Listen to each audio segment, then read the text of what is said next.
Cyril! Cyril! Cyril! Ouais, Robert, je suis en bas. Qu'est-ce que tu veux? Oui, je me disais, Cyril, vu que tu as beaucoup d'abonnés maintenant, ça pourrait être sympa que tu te présentes, hein, que tu nous dises qui tu es et d'où tu viens, parce que ça va les intéresser, les gens. Ok, Robert, bah écoute, je saute dans un slip et j'arrive tout de suite. Attends-moi dehors. C'est pas trop tôt, hein. Salut les mouettes. Mais je suis pas une mouette, moi, je suis un sage. Eh, c'est bon, tu m'as compris, Robert. Bon, alors, qu'est-ce que tu voulais savoir? Ben, je voulais que tu nous parles un peu de toi, là, que tu te présentes. Je me présente auprès des gens. Bah écoute, moi, il n'y a pas de souci. Je m'appelle Cyril, 1m76, 84 kg, j'ai une trentaine d'années. Mais on s'en fiche de tout ça. Nous, ce qui nous intéresse, c'est surtout savoir ton parcours marin, comment tu as appris à faire de la voile, et tout ça. Et en même temps, une trentaine d'années, moi, je crois pas trop. Hein. Ouais, enfin, en même temps, je suis encore dans la tranche des 30, donc non, j'ai bien une trentaine d'années, je confirme. Bon, si ça te fait plaisir. Bon, alors, depuis que je suis tout petit, moi, j'adore la voile, j'ai toujours été passionné par la mer. Quand j'étais plus jeune, je pouvais pas m'acheter de bateau, puisque ça coûte cher, un bateau, c'est un budget. Et en plus, à l'époque, j'habitais loin de la mer. Par la suite, oui, j'ai habité à côté de Marseille, mais pareil, là, je pouvais pas m'acheter de bateau pour différentes raisons. Et il y a quelques années, j'ai pris la décision d'arrêter de fumer. Ah bah ça c'est très bien d'arrêter de fumer. Ouais, tout à fait, donc j'ai arrêté de fumer, puisqu'à l'époque je fumais beaucoup. Et je me souviens, j'ai contacté Tabac Info Service, j'ai discuté avec eux, enfin j'ai fait ma petite popote de mon côté. Et quand ma femme est rentrée à la maison, je lui ai dit, bah écoute chérie, j'ai une bonne nouvelle et une nouvelle. Alors en général, quand je lui parle comme ça, elle sait que c'est quelque chose d'un peu farfelu. Et donc je lui ai dit, bah la bonne nouvelle c'est que j'arrête de fumer, et la nouvelle c'est que j'achète un bateau. Parce que je me suis rendu compte qu'avec l'argent que je pouvais économiser avec la cigarette, ça pouvait me financer mon tout premier bateau. Ah mais c'est génial ça. Il était comment ce bateau? Tu peux nous en parler un peu? Donc le premier bateau c'était un Conati 22 pieds, il devait faire 6 mètres 50, 6 mètres 80, je sais plus. Une petite coquille de noix que j'ai complètement retapée, enfin en fait toutes les peintures intérieures et pas mal de petites choses.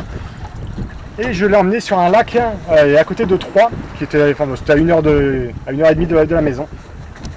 Ah bon, t'as commencé à naviguer sur des lacs? Ah mais de toute façon j'étais sûr que t'étais un marin d'eau douce toi.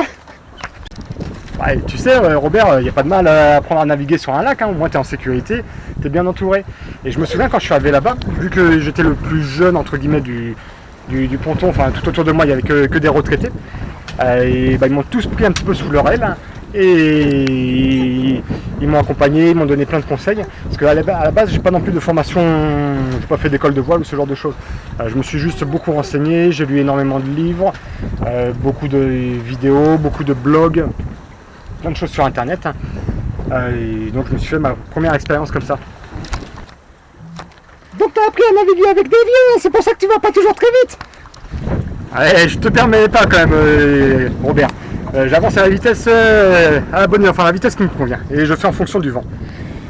Donc oui, j'ai appris à naviguer comme ça. Il y en a plusieurs qui sont montés sur mon bateau, même à chaque fois que je faisais une petite sortie et que je rencontrais une difficulté, j'hésitais pas à parler avec mes voisins de ponton pour leur demander comment eux auraient géré la situation, et ça m'a permis de construire ma première expérience. J'ai fait 2 saisons comme ça, et la 3e saison, j'ai vu, il y avait un bateau qui était en vente juste à côté du mien chez le Ship Chandler. C'était le bateau de quelqu'un que j'avais déjà rencontré quelques fois. Et j'ai craqué sur ce bateau quand je l'ai vu. Le bateau c'était un Fantasia. Vu que sur le premier bateau on trouvait qu'on était un petit peu juste, puisque la cuisinière, en réalité il n'y a pas de cuisinière, c'était juste un petit réchaud, une petite bouteille de but à gaz. Il n'y avait pas de WC, enfin il y avait juste un seau. Il n'y avait pas de frigidaire, c'était une glacière qu'il fallait qu'on transporte. C'est vrai qu'on avait noté avec ma femme qu'il y avait pas mal de choses qui ne nous convenaient pas sur le premier bateau. Mais en tout cas, on s'est rendu compte que pour faire de la voile, qu'on était content sur le bateau et qu'on prenait du plaisir. Ça nous changeait un petit peu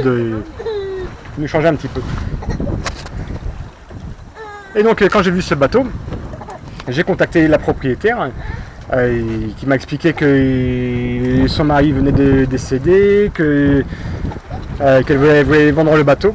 Et donc on a commencé à discuter. Elle me l'a laissé pour un très très bon prix. En plus, elle m'a bien arrangé. Elle m'a expliqué qu'à la base, elle voulait quand même que je laisse le bateau sur ce lac pendant 2-3 ans, enfin pendant 2-3 saisons, pour pouvoir continuer à voir le bateau quand elle voulait. Enfin, continuer à le voir sur le lac. Mais c'est génial ça, Fantasia! Bah ouais, le Fantasia, honnêtement, il est génial. 7,70 m, ça correspondait beaucoup mieux à ce qu'on cherchait. Il y avait une chambre, des WC, une vraie cuisine. Bon, ça restait quand même exigu, mais sur le lac, ça restait vraiment tout à fait convenable. Et en plus, j'en profite aussi, le Fantasia. Il y a quelques années, j'ai loué un Fantasia et avec une partie de mon équipage, de l'équipage qui est avec moi sur le bateau aujourd'hui. Tu veux pas que je te filme? Non, voilà, on met le visage. Coucou, oui c'est moi. Salut les mouettes. Donc, avec une partie de mon équipe, avec Sandra qui... Non. Bon, avec mon ami qui est présente ici. Bon, alors avec Sandra, plus ma femme, on a loué un Fantasia et on a traversé de hier jusqu'à Calvi. On a passé nos vacances là-bas et on est revenu. On a vécu plein d'aventures, on en parlera une autre fois, mais en tout cas, une super traversée. Ah ouais, donc t'es pas que un marin de deux, ça, si t'as déjà traversé de hier jusqu'à Calvi. Tu sais, moi je te dis, le lac à la base c'était juste pour apprendre tranquillement. Bon, et comment ça se fait que maintenant là tu as plus le Fantasia? T'es de la police? Bon, non, le Fantasia en réalité on a décidé de changer de vie et de partir s'installer en bord de mer. Donc le Fantasia on l'a vendu puisque le transporter jusqu'en bord de mer ça aurait été compliqué. Il fallait faire pas mal de travaux dessus, il y avait les voiles à changer, le moteur qui était un petit peu fatigué, l'armement qui n'était pas forcément adapté. Donc on a décidé de vendre le bateau et je me suis inscrit en liste d'attente sur tous les ports de la région. Et à peine on est arrivé ici, j'ai eu une chance incroyable. Je ne vais pas rentrer dans les détails, mais le téléphone a sonné et on m'a proposé une place au Sable d'Olonne, donc juste à côté de la maison. Et par contre, j'avais pas de bateau à ce moment-là, j'avais pas encore racheté celui-ci. Ah ouais, donc t'avais pas de bateau, mais t'as fait comment? Eh ben, tout simplement, j'ai cherché sur internet, sur différents sites, sur différents supports. J'ai visité 2-3 bateaux et vu que je savais ce que je voulais, puisqu'à la base j'étais plus sur l'Oceanis 351 qui me plaisait beaucoup. C'est à peu près le même que celui-ci, mais un tout petit peu plus petit. J'ai visité aussi un Oceanis 390 et quand j'ai visité celui-ci avec ma femme, on a vraiment eu le coup de cœur parce qu'il répond à tous nos critères. Si on veut partir en vacances ou si on veut partir en week-end, enfin, très confortable et celui-ci on va pouvoir le garder quelques années. Donc si je résume, t'as acheté ce bateau et puis tu l'as ramené au Sable d'Olonne. Exactement Robert, c'est ce que je te disais. Donc je l'ai acheté à Saint-Malo et à peine j'ai eu ma place au Sable d'Olonne, je l'ai acheté à Saint-Malo et je l'ai ramené tout seul, tout autour de j'ai tourné autour de la Bretagne, je l'ai ramené directement à Saint-Malo, comme un grand garçon. Ah mais c'est super ça. Et donc là, je crois avoir vu que tu venais de traverser le golfe de Gascogne. C'est génial tout ça. C'est génial tout ça. Tu es un vrai marin, Cyril. Je suis super content pour toi. Il devrait être fier. Par contre, il devrait être fier. Ah ouais. Ouais. Dis donc, Robert. Et maintenant, c'est moi qui conduis. À l'abordage. Bâbord, tribord, fermez les écoutilles. Bon, je crois qu'il y a encore quelques restes de la soirée d'hier, vous l'aurez compris. Donc juste pour résumer très rapidement tout ça, donc j'ai appris à naviguer de façon autodidacte. J'ai navigué à plusieurs reprises sur des Hobie 4, des lasers, différents types de bateaux. J'ai appris à naviguer en eau douce sur un lac.